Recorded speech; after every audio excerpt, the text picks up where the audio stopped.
Međunarodni festival humora i satire u Bijeljini okuplja najpoznatije srpske aforističare. Bijeljina je na svetskoj, rekao bih slobodno, mapi humora i satire postala veoma važan grad, važno mesto i srpska varoš.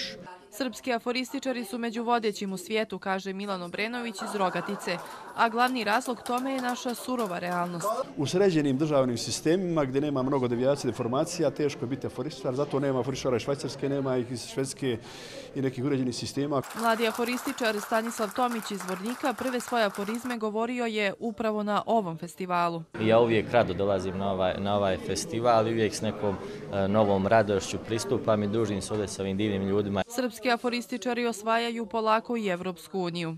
Kad uđemo u Evropu, evropske zakone okačit ćemo o zid, a naše mačku o rep. Ko kaže da smo mi siromašan narod sa ovoliko sirotinje, ne može se pohvaliti mnogo zemalja.